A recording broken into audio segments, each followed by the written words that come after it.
Okay, I got 1:30 on my phone. Calling to order the August 27th, 2015 AMATS Policy Committee meeting. In attendance, we have Mr. Steele and Mr. Flynn from the Assembly. Mr. Peterson here as an alternate in case one of the two other Assemblymen is stricken in the middle of the meeting. Be prepared for the backup. You never know. Ms. Hiles here from DEC, Mr. Campbell from DOT. We are currently Mayor is on his way. waiting the arrival of the mayor. He will be here and he will be noted when he arrives. Thank you. Okay, public involvement announcement. Craig, I know you love this, please. All AMATS meetings are public meetings and the public is invited to comment. We have a business item. We'll have a presentation by a staff member or a consultant. The committee will then be given a chance to discuss it, and then at that point, the public will be invited to comment. Okay, thank you. We have in front of us an agenda. Move to approve? Second. Moved and seconded. Any discussion or modifications to the agenda proposed? Mr. Lyon. One change, informational item 6A, the CMP update. We will not be having that this time. We'll have that at the next meeting. I'll move to delete item 6A, Mr. Chairman. Thank you. Moved and seconded. Any objection to that deletion? Seeing none, that's approved. Any objection to approving the agenda as now modified? Seeing none, the agenda is approved. Thank you. We have minutes from our July 23rd meeting. Move to approve. Second. Moved and seconded. Does anybody have any comments regarding the correctness of those minutes and or grammatical changes they would like to make? Nice job once again. With a complicated discussion of well cataloged. Thought so as well. Any objection to approval of those minutes? Seeing none, those minutes are approved.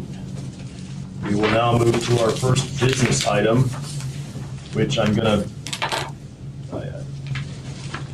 what I'm assuming we're doing here, in this business item doesn't really say it, is we are actually approving the air quality conformity determination. Is that what we're doing? That is, that is correct. At the end of the memo, 5A, you'll see that action requested is listed there as asking you to approve the conformity.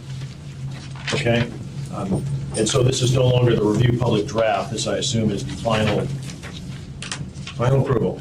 Yes, We're thank looking you. for final Okay. approval of both the air quality and the actual document itself. Okay, will you be leading the presentation of this? Ms. Underwood will Ms. Underwood, thank you. that, our senior Please planner for proceed. that document.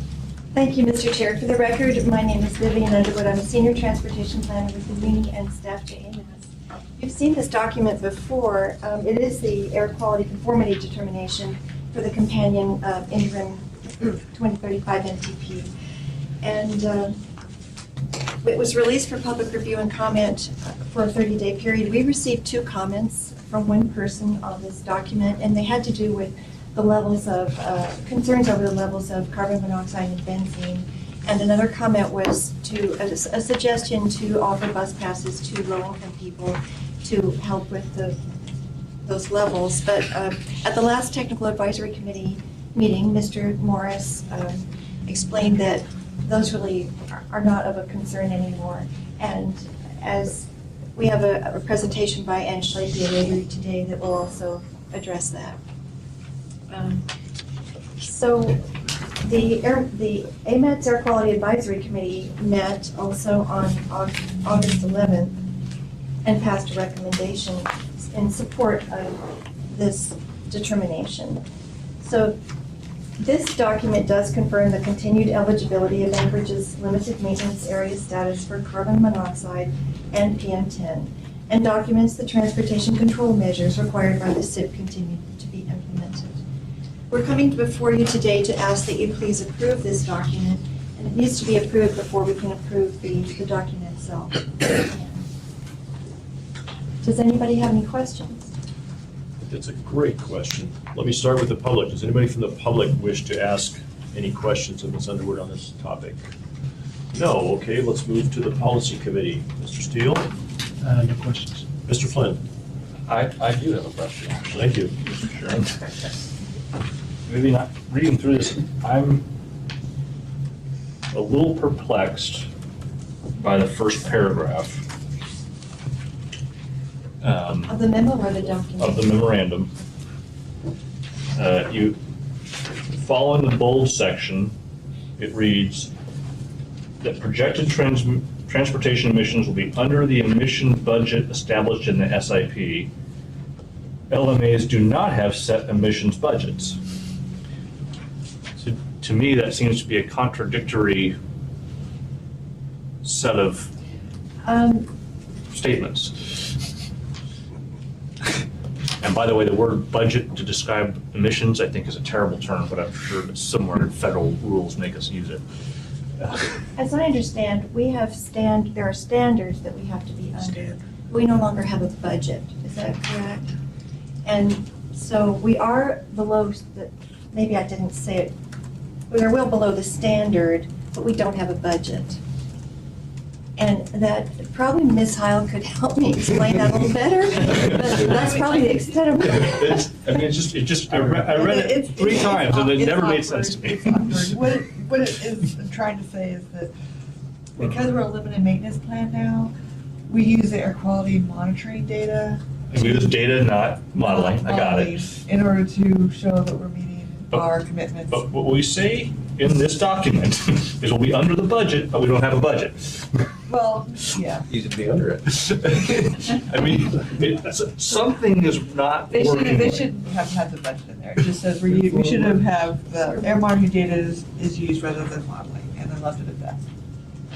And then further to explain that because you don't have to use an emissions budget anymore. So Ms. Heil, would this document be more accurate if after the bolded section, we deleted the remainder of the sentence?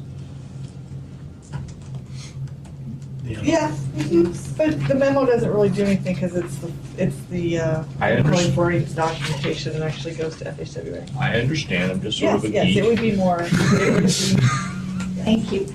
So noted, and we will correct that for next All right. time. We won't do that again. Okay. You may yet correct it here today too as well. Yeah. The other- Do- That was all I had, Mr. Chairman. Okay, any other questions? Mr. Mayor, any questions on this document? No. Ms. Heil, is there anything you'd like to add to help clarify this document? No, just for those of us? procedurally, just to let everybody know, before an air quality conformity determination is written up, there is what's called an interagency consultation that has, you get EPA, FHWA, FTA, DOT, DEC, and the AMATS staff all get together and go over the assumptions, they go over how the determination would put into place, and everybody approves those first before they're ever done. So that did happen, and recommend that we approve the air quality conformity determination. Okay, thank you. Could we have a motion, please? Move to approve the air quality conformity determination for the interim 2035 Anchorage Metropolitan Transportation Plan. Moved. I will second, and then I'll offer an amendment. I knew that was coming. Just trying to get through it. Okay, what's your proposed amendment, Mr. Flint, to the motion in front of us? Mr. Chairman, I move that we delete following modeling, which is in bold, In the first paragraph on page 1? on the first paragraph on page 1, the words "that projected transportation emissions will be under the emission budget established in the SIP." Second. Moved and seconded. Any discussion on that from the public? Anybody care to comment on that? Wisely, they have declined to comment. Any comments from the policy committee on that proposal? Okay. Any objection to that modification? Seeing none, the modification is approved. We're back to the main motion now, which was to approve this entire package. Any further discussion on that? Any objections to adoption? Seeing none, we have approved the mouthful of air quality document. Nicely done, guys. Okay, that is business item A. We're now to business item B, which is the interim 2035 Metro Transportation Plan. Mr. Lyon? Ms. Underwood, once again. Thank you. Thank you. As you recall, we're doing the interim 2035 MTP because we had other projects that came along that were not happening as quickly as we'd hoped. So this is a stopgap measure. It's basically to confirm the 2035 MTP. You all released the document for public review and comment last, for a 30-day period, and we did receive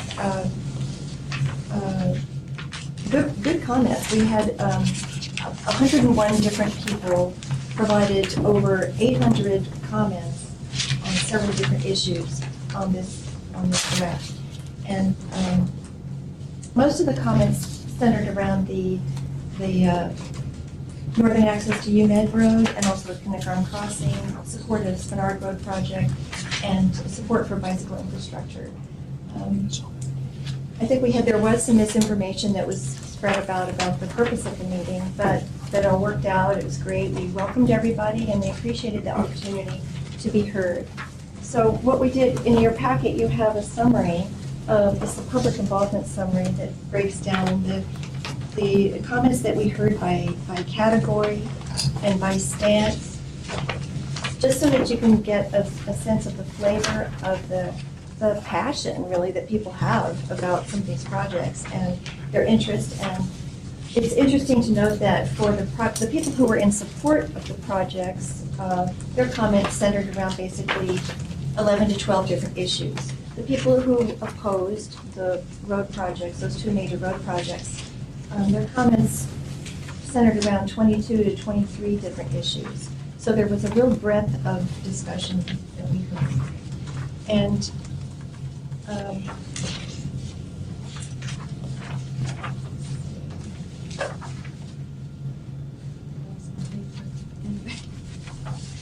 you also have a resolution. Well, it's your resolution, the policy committee resolution about the Kinnickarn Crossing that you've seen before. We are in the process also of doing the RFP for the 2040 MTP, and that is in agency review right now, and it's over at DOT. So we hope to get that to purchasing and not miss a step right after this is approved. So today we're asking for your approval of the interim 2035 MTP so that we can send it to the FTA and FHWA and ask for their approval of the air quality conformity determination. This will give us a breathing room to do the next big update of 4 years. So the Federal Highway Administration, the FTA support this approach, and we are eager to get this put to rest so that we can start on the next major update. Okay. You have a supplemental memo with recommended edits. They're basically administrative edits that were recommended by the Kinnickarn Crossing folks and by Mr. Morris with the Technical Advisory Committee. Okay. Does that cover what you wanted to cover? Yes, thank you. Well, let's just see if it covered what everybody else wanted to cover. So let us go to the public and see if there is any questions or comments from Ms. Underwood at this point before we turn loose the policy committee.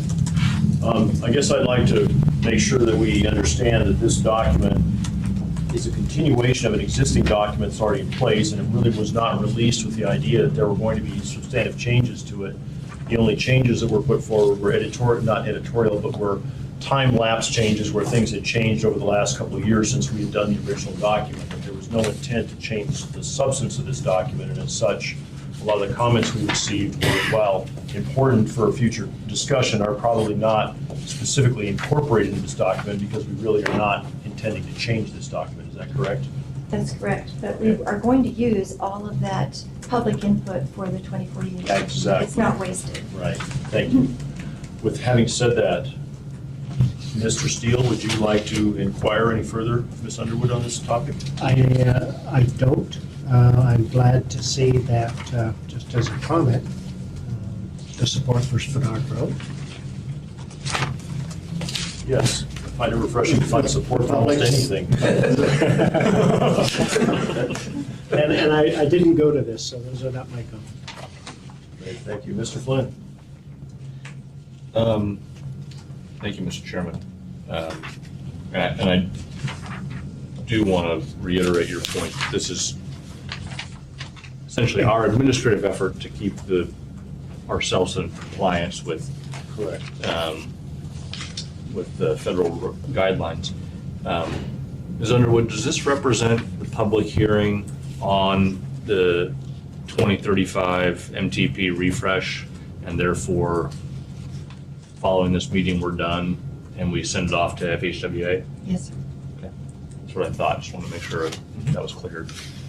And then I did read through the proposed amendments.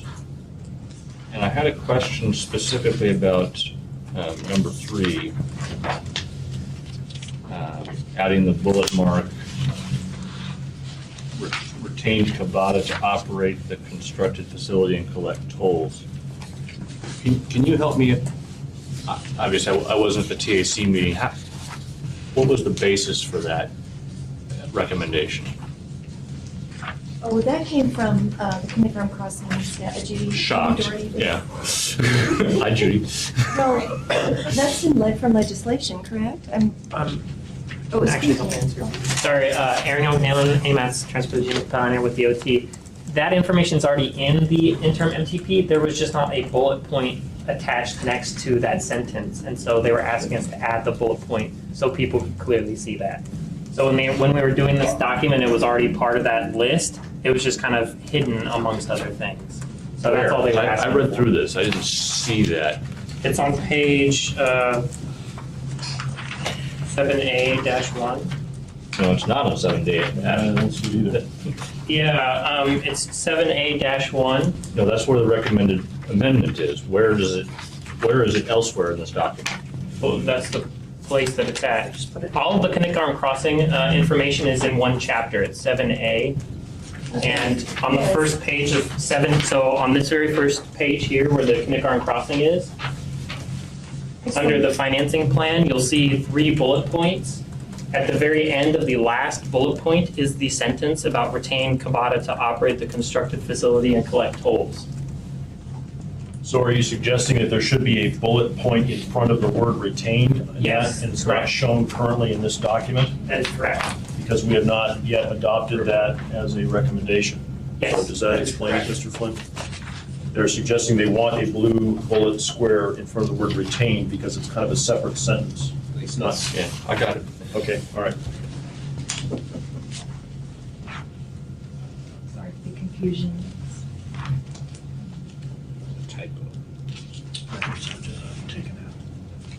Anything further, Mr. Flynn? We can come back to you if you need time. I'll collect my thoughts and let the Thank rest you. of the committee. Okay? You better move quick, because I'm not sure how many other things, I can dally here for a minute with mindless natter, but I'm not sure how long I can have to collect your thoughts. Mr. Mayor, do you have any comments or thoughts you'd like to share with us on this? None other than that's the first time I've ever heard a committee chair admit that that's what actually goes on. Sorry. You'll go weary of my running monologue fairly soon. Ms. Isle, any? All I'd like to just comment on congratulating staff to getting to this point. This is a lot of work. In a fairly fast time frame to try to get this done, and you guys are making it on time, so that's great. Thank you so much. Mr. Flynn, any reattacks? You know, That you can do on the fly. I'm not going to offer an amendment to this because I recognize the time is of the essence, but I think any discussion of Kabata in this, the zombie agency that has wasted more public dollars than virtually any other entity in the last 10 years of state government, which is saying something. That's probably not accurate. But I'll let it go. All right. Move to approve the interim 2035 MTP. Moved. Do I have a second, please? Second. Moved and seconded, Mr. Steele. Any further, Ms. Underwood, I'm at sorry. your own peril? With the edits identified in the Okay. second memo. And just for clarification, I'm assuming that this was moved through the TAC and they approved this as well through our recommendation. I don't believe it says it here. I think I missed it. Okay. Moved and approved with edits as attached, or moved to approve with edits as attached. Any further discussion? Any objections to adoption? Seeing none, it's adopted. Thank you. Mr. Chair, Yes, sir. there's a signature page which I'll send around, so we'll include that in the final document when we get that, so the members could sign Is that that piece just as for well. my signature for the entire panel? We all got to do it. You all gotta do it. So we're like, wait. That was part of the pre-read. Are you gonna have me do it? You get to it first. Congratulations. Must be a cost. Okay, so I believe that concludes our business items for the day. We have now apparently 3 informational reports, starting with the third quarter audit report. I'll run through it quickly and That is the 11 by 18 page we have in the back of our packet. right there. Thank you. Anything this year? So this went through the TAC 2 weeks ago, and they, wasn't at that meeting, but I'm assuming they recommended approval. There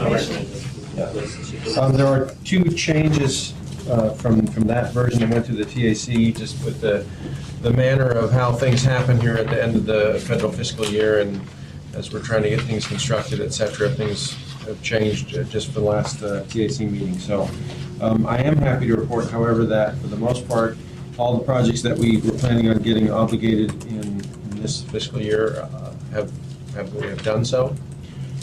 We have 2 that we are, one that we are moving part of it, and one that we're moving out completely. It's delayed a little bit, and so, but other than that, we did what we thought we were gonna do, which is great. So on the first page here, Abbott Road Rehab, we, at the TAC, the dollar figure in that column, which is column, it's next to column C, so I guess that would be column D, says total obligation or de-obligation. At the TAC, that had a $6 million number there, and actually that's reduced a little bit. And so the number that you see in your form is the 5.388, 5.3 million.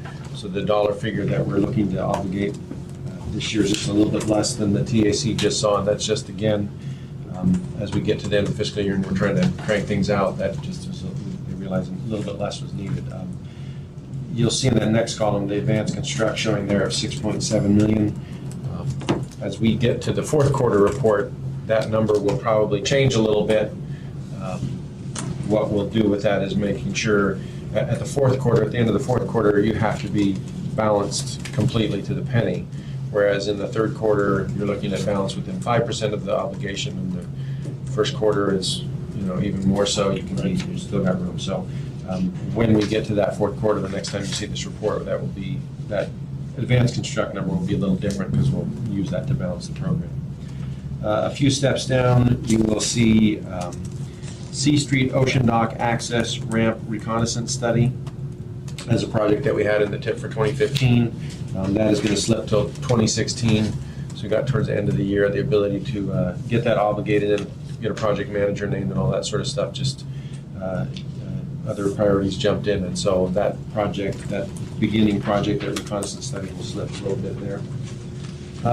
If we go over to the second page, under the non-motorized table, this was an action that you took at the previous quarter obligation report. The pedestrian plan, if you remember, we moved some of the money out of the pedestrian plan and moved into the bicycle plan. So we are still designing projects in the pedestrian plan. We just won't be designing as many as we had originally planned on, just due to the time frame of getting things done. And so we moved that money into the bicycle plan. So again, that's a project that we had X amount that we were planning on in 2015, and some of that is slipping. So other than that, we are, again, tracking like we're supposed to. If you go to the last page, you'll see in red there, it says difference between anticipated needs and tip in dollars and percent. We're $854,000 over, so we're at 3.43% over. We're required to be within plus or minus 5% at the end of this quarter, so we're clearly under that number. And by the end of the year, that will be at 0. So I probably missed something, Aaron. If not, we'll entertain questions. Between the two of us, we should figure it out. Okay, thank you. I'll start with the public. If anybody has any questions for Mr. Lyon or his team on these numbers. Seeing none. Mr. Steele, would you have any concerns you care to express? I just want to make a note for the public that Spinard Road, we did move the money out to 16, I believe. So there still is some earmarked money, but it's in the out years. I just wanted to make sure. I'm sure I'm going to hear from folks that it was zeroed out. Right. Concern. Thank you. Mr. Flynn?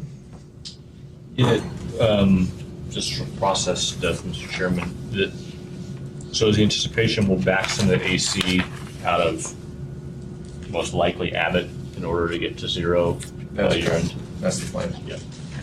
We just won't know exactly how much that will be until we get there, It's so. nice to have something like that as a shock absorber so we can make it work. So we'll end up with a roughly just shy of 6 million in AC that we're using for this year. Yeah. Is the anticipation. That's the plan.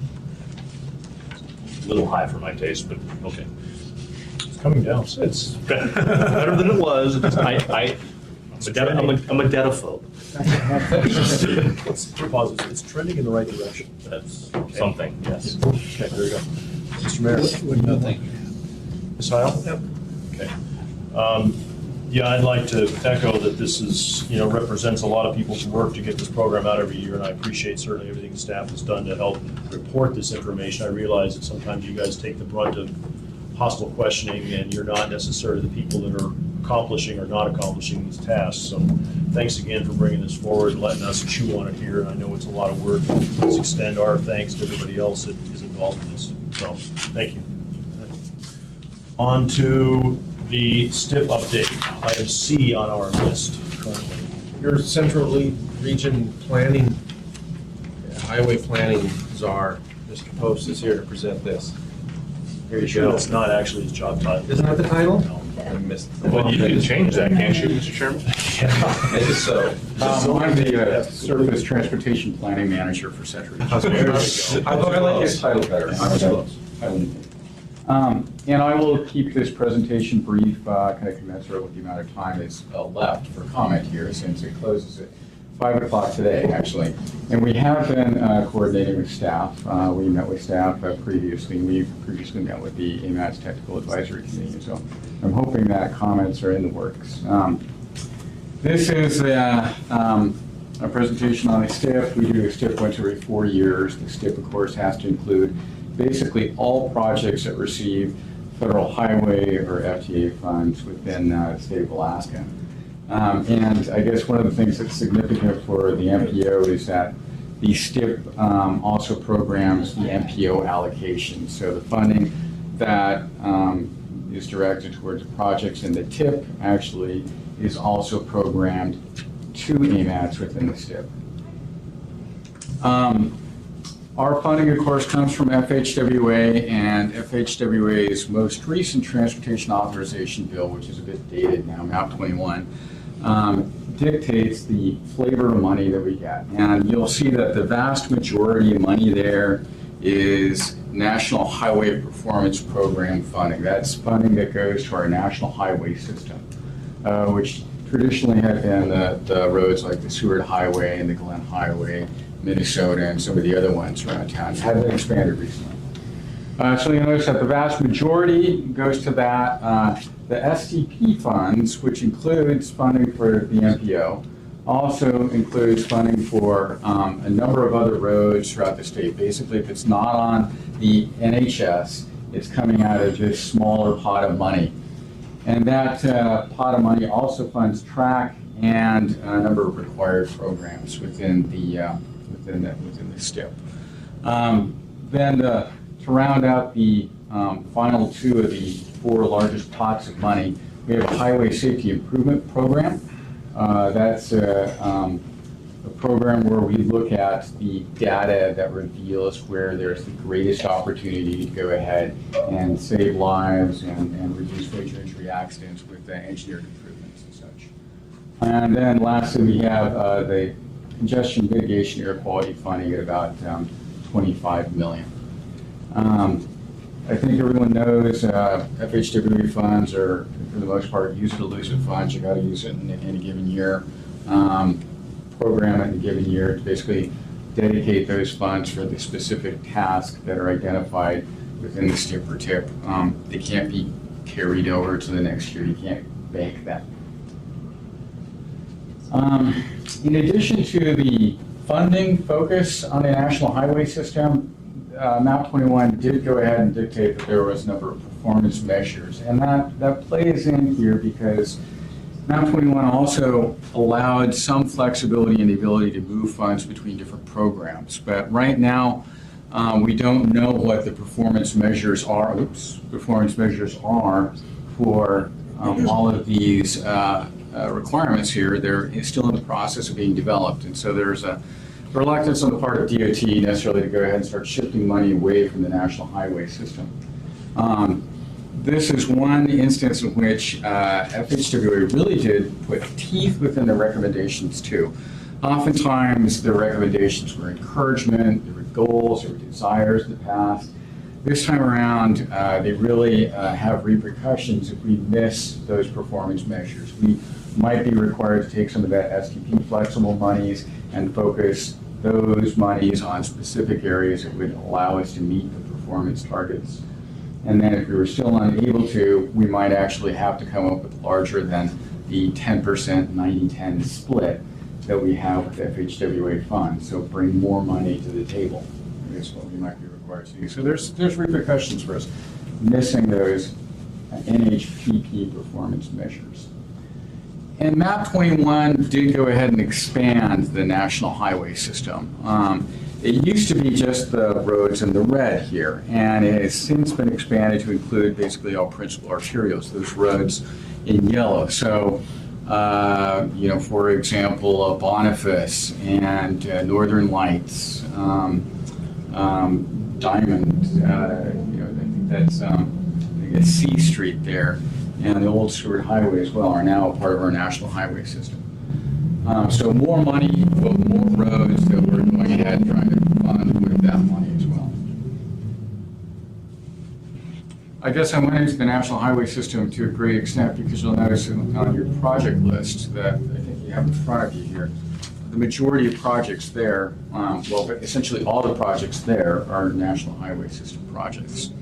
Now looking for a moment at that other flavor of money, that $115 million, the Surface Transportation Program funding.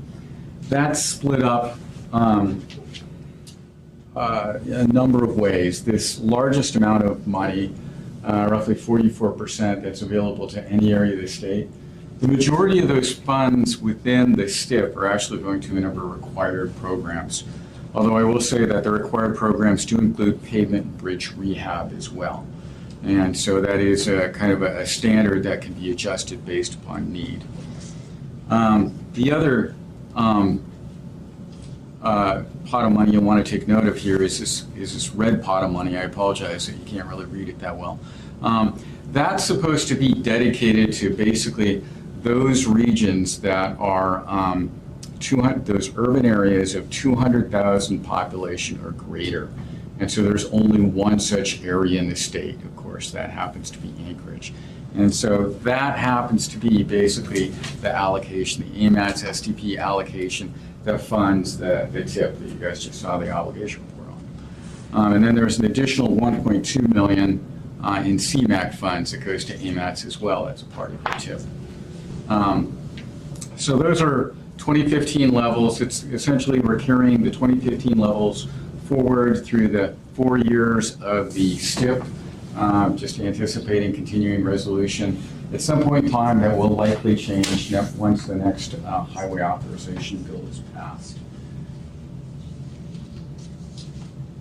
Within the STIP also, we have a number of projects that are dependent upon illustrative funding. And with this STIP effort, there was a concerted analysis that went into how much illustrative funding should be shown. And so we were looking at kind of recent years. And in recent years, do project closeouts and the money that might be remaining after having dedicating those program funds to a project based upon the engineer's initial estimate. When we close out those projects, oftentimes if the estimates, if the bids come in lower, that remainder of money would basically be freed up. And since it's use it or lose it, we would need to reprogram those funds. We would need to use those in that same year. Otherwise, it goes back to the Highway Trust Fund, goes back to another state, and we'd much prefer to have it with us. So in years past, recent years, it's been about $100 million a year that has resulted from project closeouts as well as August redistribution which is kind of the same concept on a national scale. The other thing that is driving the total of illustrative funding is the fact that in any given year, we have on average probably about 30% of the projects within the STIP that for whatever reason might not be ready to move forward in that given year. It could be because of right-of-way environmental concerns, certainly, our complexities in terms of the project development are significant, and our schedules are an estimate until we're basically in the midst of going ahead and moving forward with the process. So that totals to about $250, $300 million worth of illustrative projects within the STIP on an annualized basis. Pretty significant number, but there is a basis for that. You'll be thankful to know that within Anchorage, and these are a list of the projects in the STIP. It was small enough that I just threw it on a slide. Within Anchorage, there's really only 2 projects that are actually dependent upon illustrative funding. One of them being the Connect Arm Crossing Toll Finance Bridge Facilities, and the other being Midtown Congestion Relief. The remainder of those, have specifically dedicated funding for, at least in the draft STIP at this time. And just to kind of round out the other projects that happen to be within the municipality of Anchorage, but happen to be outside of the AMATS boundary, there are these 3 that are on the Seward Highway. And I guess with that, I will remind everybody, specifically staff, 5 o'clock today is the deadline.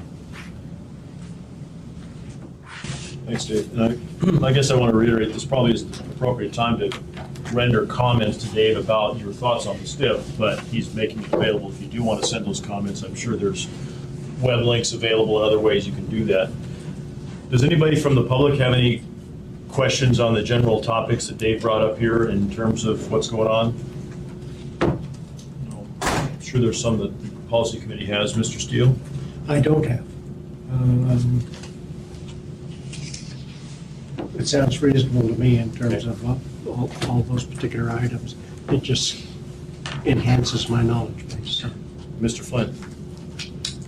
Yeah.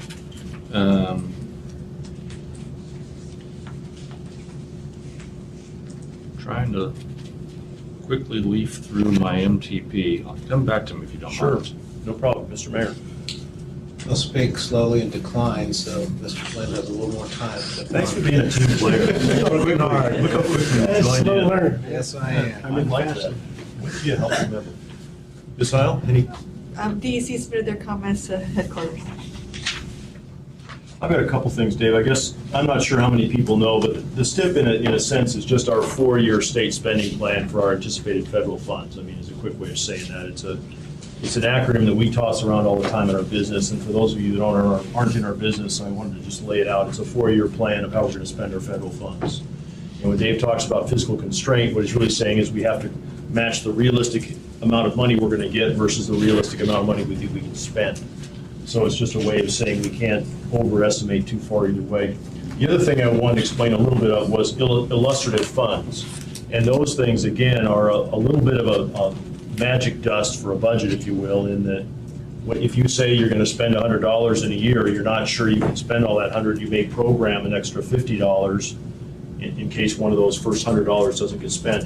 At $50, even though it's not part of your budget per se, you put it in there illustratively, and that allows you to program money against that project in the future without a major amendment to the STIP.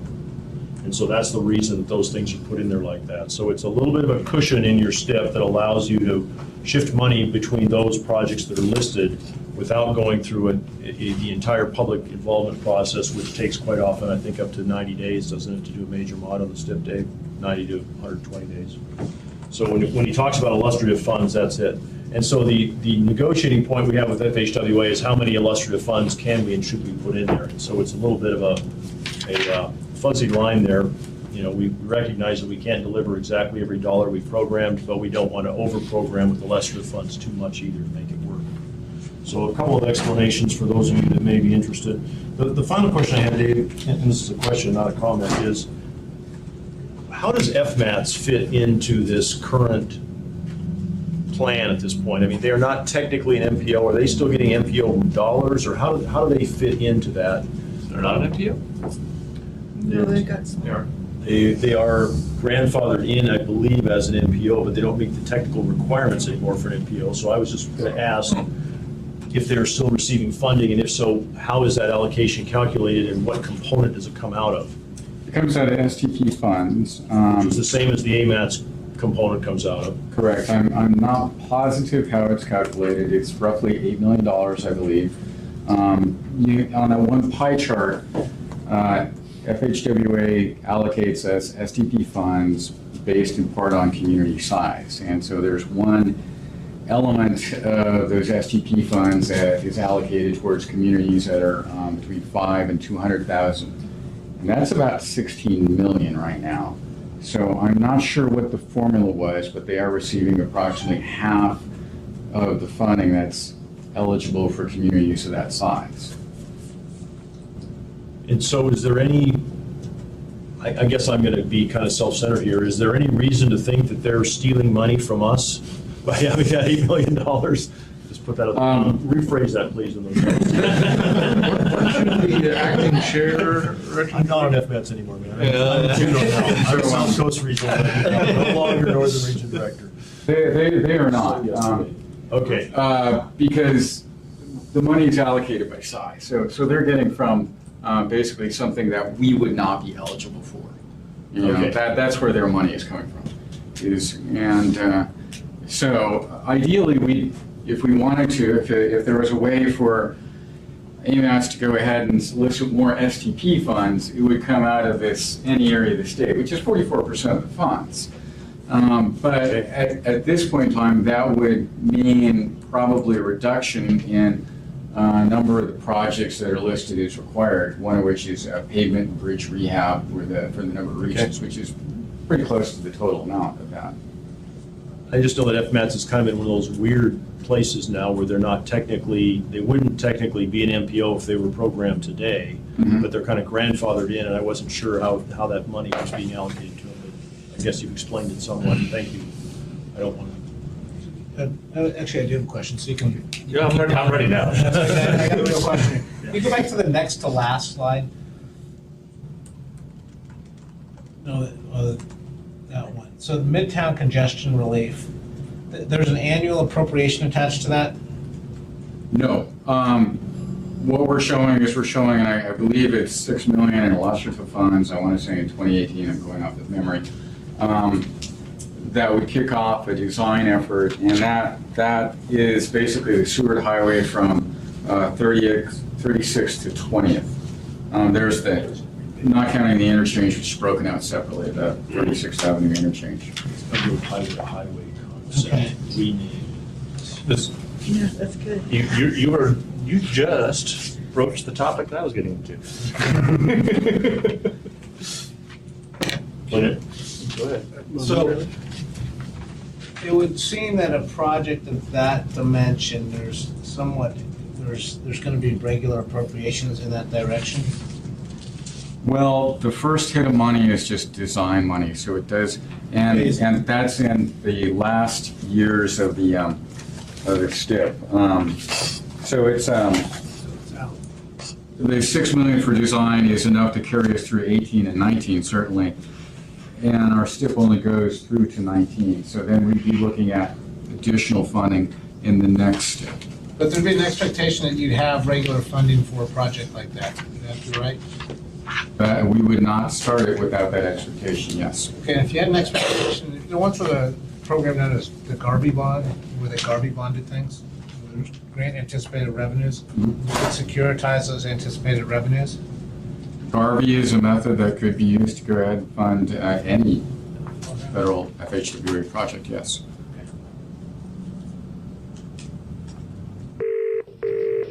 Mr. Flynn, would you like to build on the mayor's comments? Well, first, I'll just gently remind you, Mr. Chairman, that if we were to be fully compliant with MAP 21, this committee would be a lot bigger.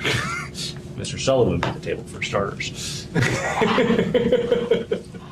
need to name names, but I certainly understand the concept you're talking about. Not that I mind the current state of affairs. So, building on the mayor's comments, and Mr. Mayor, this is for your benefit, when we did the 2035 STIP, we broke out highway to highway into phases. So if you look at page 712, which I opened for you, there's 3 different chunks to connect the Glen and Seward highways that are relatively generally stated, because given that we haven't come up with an actual solution. So, but my question is specific to Project 141, which is the reconnaissance study, the environmental document.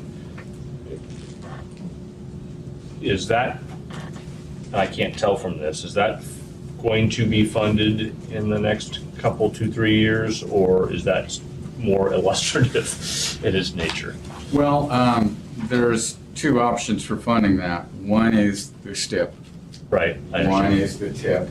Actually, I should say there's multiple options because it could from Theoretically, either state or state funding. local funding even.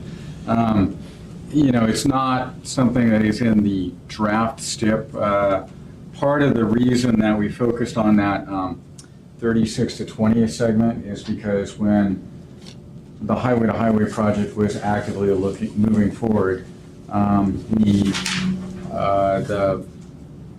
viable routes seemed to be consistent along that alignment. So there wasn't necessarily the need to go ahead and sort through and look at the variety of different alignments from 36 to 20th. The contenders were basically following the existing alignment. Once you got north of 20th Avenue, then there was the potential for a variety of different alignments. So that's why this portion was added. Still want to go buy Big Bertha, do you? That's all, Mr. Chairman. Thank you. Okay. Any further comments from the committee? This conversation is generated. Okay, thanks, Dave. Appreciate it. We now have information report, letter D, which is the air quality trends report. Mr. Lyon? Ann Schlapie of the Health Department, Municipal Health Department, to give that presentation. Okay, great. Good afternoon. Thank you for having me. I'll try to make this as quick as possible. We are part of the Health Department, the air quality section here, and we'll consider the status of air pollutants in Anchorage and the municipality. In this year, we signed an MOU with DEC. They took over a bit more responsibility, specifically site leases and equipment ownership. And so there's been a little bit of adjustment in the responsibilities for air quality. AMATS funds some of our, provides some budget for us, especially in the area of monitoring. We also receive some air quality monies, some CMAQ monies for air quality awareness, which includes Bike to Work, Pliget 20, and that type thing. And then obviously general funds and a chunk from EPA. So there are the pollutants of concern. We'll be concerned with we'll speak about the top 3. The ones on the bottom are ones that we've monitored recently or studied recently. So if any of those interest you, we won't touch on them much today, but please get with me. We do have more information. So these blue sites here, Parkgate in Eagle River, and the Garden site in Airport Heights, and this site we call Laurel, which is on Tudor Road, are the monitoring sites that are currently in operation now. We do, the Parkgate site does PM 2.5 and PM 10. We'll get into those. Garden site, those, and in addition, carbon monoxide. And then Laurel is pretty much just a particulate site. So carbon monoxide has been an issue for years in Anchorage. And as I said, we monitor that at the Garden site and have there since 1979. Levels have fallen very well, probably due to turnover of fleet. Emission control from vehicles continues to improve each year. So as as newer cars take the place of older polluting cars, the air gets improved. And here we see an air quality improvement by year. So in the conformity determination, we were talking about these two areas, these limited maintenance areas. Here they are, this area in Eagle River, and which was formerly not in attainment for something called PM10, coarse particle. And then, of course, this here is an area of Anchorage that was formerly not in attainment for carbon monoxide and now is considered a limited maintenance area. So as far as carbon monoxide is concerned, we pretty much were in good shape as far as the municipality is concerned. PM10 and PM2.5 actually describe a different size of particle, but along with segregating those for size, there's quite a difference in the chemistry, whereas 2.5 tends to originate with diesel and with wood smoke and the like. PM10 tends to be more mineral and it blows from, comes up from highways, riverbanks, and such things. So wood-fired boilers are something, an issue in some places. Our neighbors to the north. And so several years ago, the municipality initiated regulations to the Muni Code to control wood-fired boilers, because at that time, the few we had were causing real issues for neighbors. And so we have lot size limitations also for stack height and vicinity to neighbors. We received, many complaints about those that did exist, and so we have some controls on that now. So as far as the 2.5 standards is concerned, where there is an annual, also a 24-hour, and we're in compliance for those. They tend to generate many complaints, and the local air section is responsible for those. So we hear about them all. The Eagle River limited maintenance area for PM10, the coarser of those particles, is here. Now, initially, what was going on here was that within this area, there were many unpaved roads. Those roads are all paved within that area, but still, it's something we watch. We have actually a good relationship with DOT, with MOA, street maintenance organizations, we call them. In the spring, actually, we have daily communications for a couple months on end, and give them our forecast as far as where we think the PM10 might be going and what they could do to help us control it. Occasionally, particulate blows in from the valley. Here's an aerial view of rolling into Anchorage. You may ask, are we held responsible for that? With us, if the wind is of a certain velocity and for a certain duration, that can be written off as something called an exceptional event. And so the answer is no. But then we generate our own PM10 issues also. This is kind of nice. We see against these mountains that is backlit this PM10 or dust caused from high-speed roadways. And so what happens generally, there's some melting during the day. It travels out on the road. At night, traffic comes by in the morning and blows that up in the air, and then we can find that our dust levels are really fairly high in the morning, particularly when the air is not mixing well. And then, of course, our unpaved roads can cause some area-wide problems also, and they're not particularly popular with the neighbors either. That's more of a factor in the fall, we believe.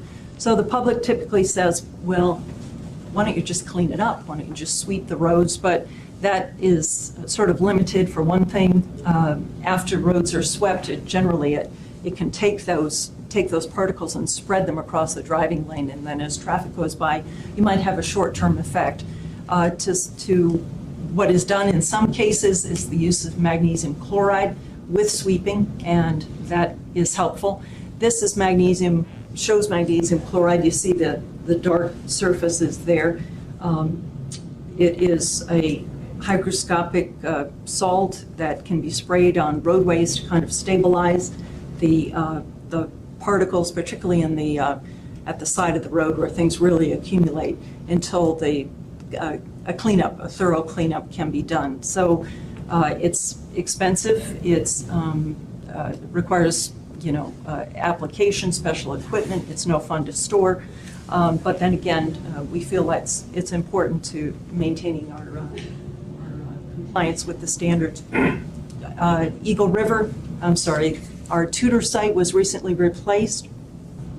We don't have a sense yet of whether our new site on Tudor will be equally as high, but we're certainly tried to duplicate the one that was removed because the building was going to be raised.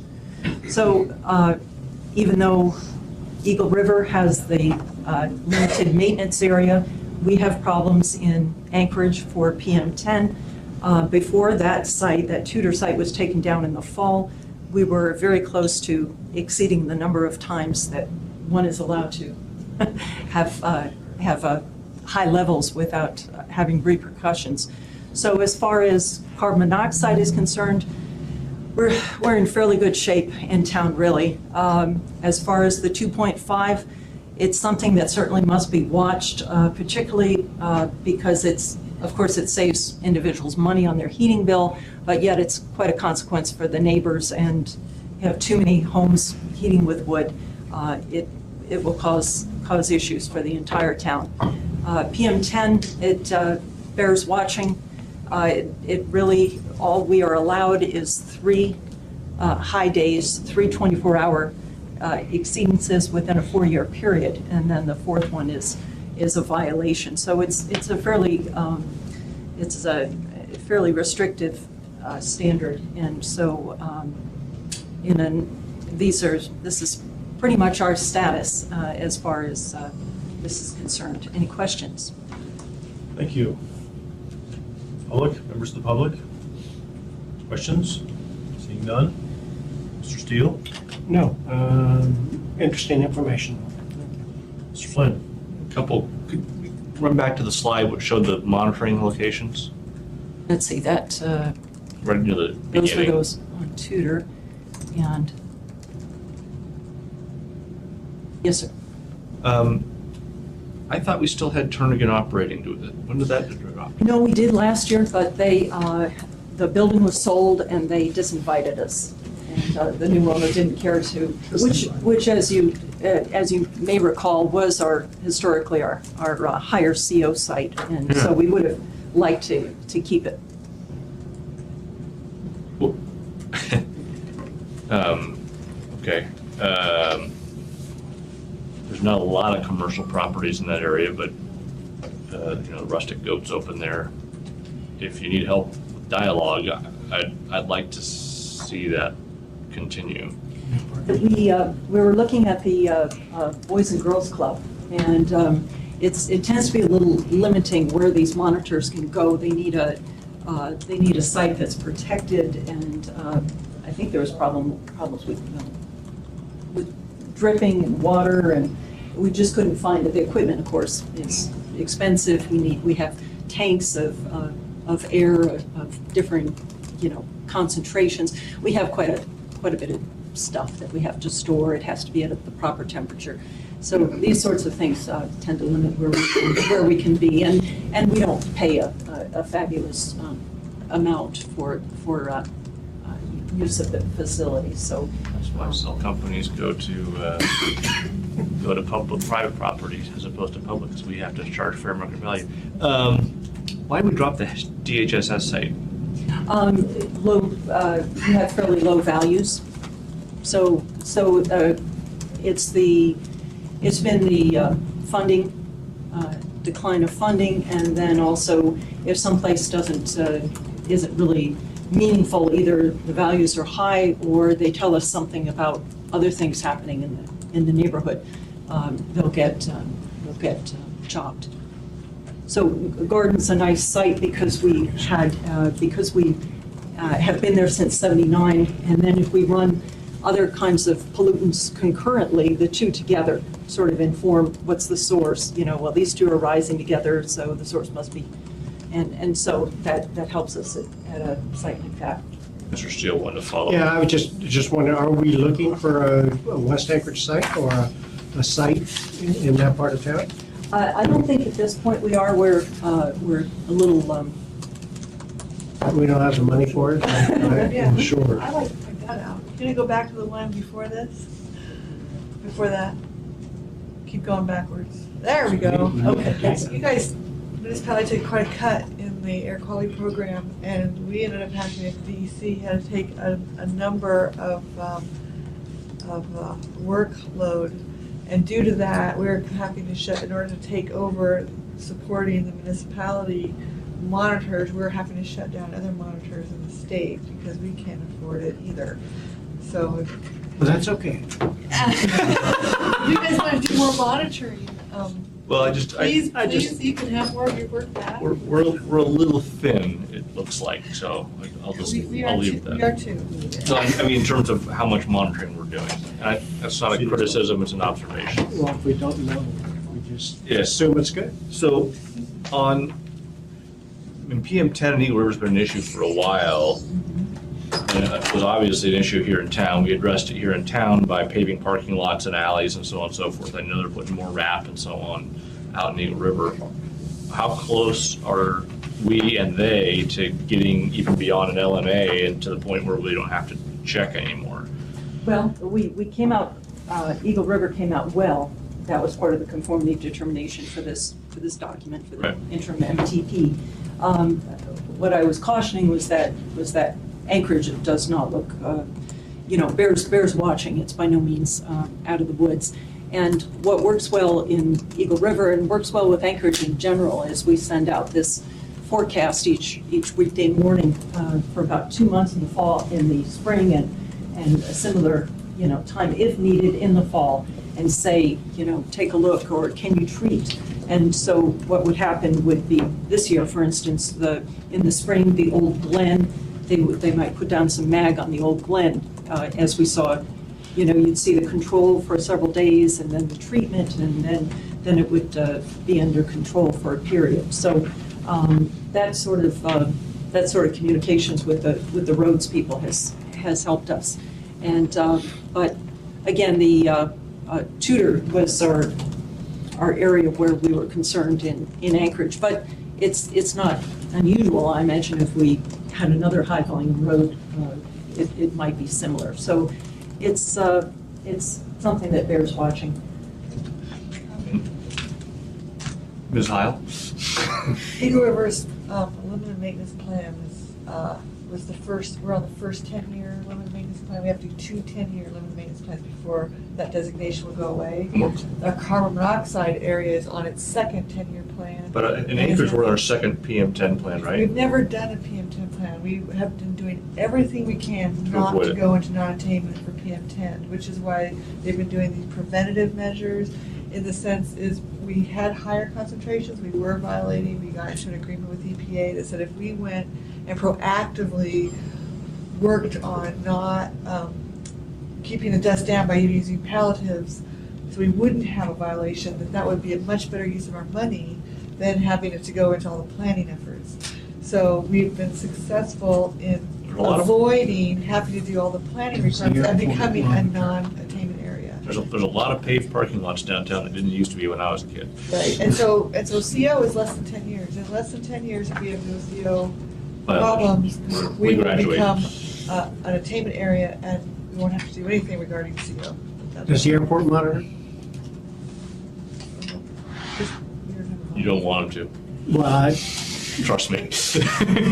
I used to work out there. I'd be surprised if they didn't have an issue. Final question, hopefully, Mr. Chairman. Thank you. Fairbanks has done a lot of work on wood stove replacement on PM 2.5. What's the funding source for that, and is there a way that might be accessible for some of our outlying areas to help address that area? That would be a Cindy question. Ms. Heil? Well, previously, in the, about 28 through 2008, 2010, they were getting a small stipend from state funds. That is no longer has happened. The latest they have is their local assembly has passed $1 million in order to try to keep their existing change-out programs going forward. But otherwise, there's no other funding, it's all. Local funding, okay. I'm not sure they're moving forward, that they need to move backwards here too. Wait for that pipeline. Well, when the election comes up this fall, I think it's going to be interesting to whether he gets elected there as borough mayor. And there's some strong differences of opinion about that program between the candidates. I am vaguely aware of it. All right. It's a problem there. one way she- I'm dealing with that. Okay, let's focus our attention on our speaker here so that we can let her off the hot seat rather than have this conversation. Any other questions for Ann? Good, thanks. Anything else? Thank you very much for your presentation. Okay, with that, unless I missed something, Craig, I believe we have completed our task list for today. And we are now down to the part of the meeting which everybody always looks forward to when we get to hear from our committee members on the topics of their choice. Quite often, very entertaining speeches are given during this time. So, Mr. Steele, do you have any committee comments before we depart for the day? No relevant comments. Thank you. Mr. Flynn? I walked into a bar, ouch. Ms. Heil? No. I'll also close with no comments. Thank you for your attention to that. Our next policy committee meeting is the 24th of September, and between then and now, we have a technical advisory and a draft work session on the CMP. With that, we are closed for business. Thank you.